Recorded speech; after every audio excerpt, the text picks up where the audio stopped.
കുറ്റിപ്പുറത്ത് tourist bus അപകടത്തിൽപ്പെട്ടു. വിവാഹ നിശ്ചയത്തിന് പോവുകയായിരുന്ന സംഘമാണ് അപകടത്തിൽപ്പെട്ടത്. ഒരു കുട്ടിയടക്കം 6 പേർക്ക് പരിക്കേറ്റിട്ടുണ്ട്. ഒരാളുടെ നില ഗുരുതരമാണ്. ദൃശ്യങ്ങളാണ് പ്രേക്ഷകർ കണ്ടുകൊണ്ടിരിക്കുന്നത്.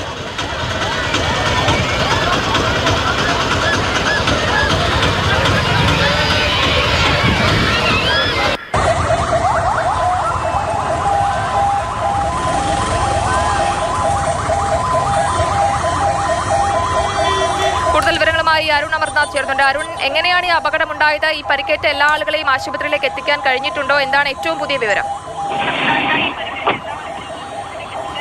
ജയലക്ഷ്മി, മുഴുവൻ ആളുകളെയും ആശുപത്രിയിലേക്ക് മാറ്റിയിട്ടുണ്ട് എന്നുള്ളതാണ് നിലവിൽ ലഭിക്കുന്ന വിവരം. അതായത് ചമ്രവട്ടത്തേക്ക് കോട്ടക്കൽ ഭാഗത്തു നിന്ന് പോകുന്ന വിവാഹ സംഘമാണ്. വിവാഹ നിശ്ചയവുമായി ബന്ധപ്പെട്ട് പോകുന്ന ബസ്സാണ് അപകടത്തിൽപ്പെട്ടത്. ബസ് നിയന്ത്രണം വിട്ട് മറ്റൊരു വാഹനത്തിന് വഴി കൊടുക്കുന്ന സമയത്താണ് ബസ് നിയന്ത്രണം വിട്ട് മറിയുന്നത്. അതിൽ ഒരു കുട്ടിയുടെ നില ഗുരുതരമാണ് എന്നൊരു വാർത്തയാണ് ഇപ്പോൾ പുറത്തു വരുന്നത്. അത് നാട്ടുകാരുടെ ഒരു അവസരോചിത ഇടപെടൽ ആണ് ഉണ്ടായിരുന്നത്. ആ ഘട്ടത്തിൽ തന്നെ അവിടെ കൂടിയ നാട്ടുകാരാണ് അത്തരത്തിൽ ക്രെയിൻ ഉൾപ്പെടെ വേണ്ട ഒരു സംവിധാനങ്ങളൊക്കെ ആവശ്യമായി എടുത്ത് നാട്ടുകാർ അവസരോചിതമായി തന്നെ ഈ രക്ഷാപ്രവർത്തനം നടത്തി ആളുകളെ മാറ്റി ആശുപത്രിയിലേക്ക് മാറ്റുകയായിരുന്നു. കുറ്റിപ്പുറം താലൂക്ക് ആശുപത്രിയിലേക്കും ഒപ്പം തന്നെ കോട്ടക്കലിലെ സ്വകാര്യ ആശുപത്രികളിലേക്കുമാണ് ആളുകളെ മാറ്റിയത്. ഈ കുട്ടിയുടെ നില ഗുരുതരമാണെന്ന് അറിയുന്നു.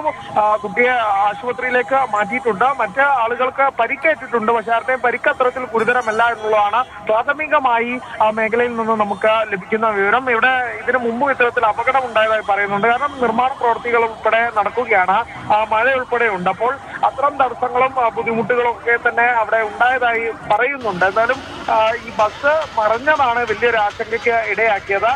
ഒരു കുട്ടിയുടെ നില ഗുരുതരമാണ്. മറ്റ് ആളുകൾക്ക് ശരി അരുൺ, എന്തായാലും മലപ്പുറം കുറ്റിപ്പുറത്താണ് ഈ ഒരു അപകടം ഉണ്ടായിട്ടുള്ളത്. 6 പേർക്ക് പരിക്കേറ്റിട്ടുണ്ട്. ഒരു കുട്ടിയുടെ നില ഗുരുതരമാണ് എന്നുള്ളതുമാണ് അരുൺ നൽകുന്ന വിവരം. എല്ലാവരെയും ആശുപത്രിയിലേക്ക് എത്തിക്കാനും കഴിഞ്ഞിട്ടുണ്ട് എന്നുള്ളതാണ് അരുൺ നൽകുന്ന വിവരം.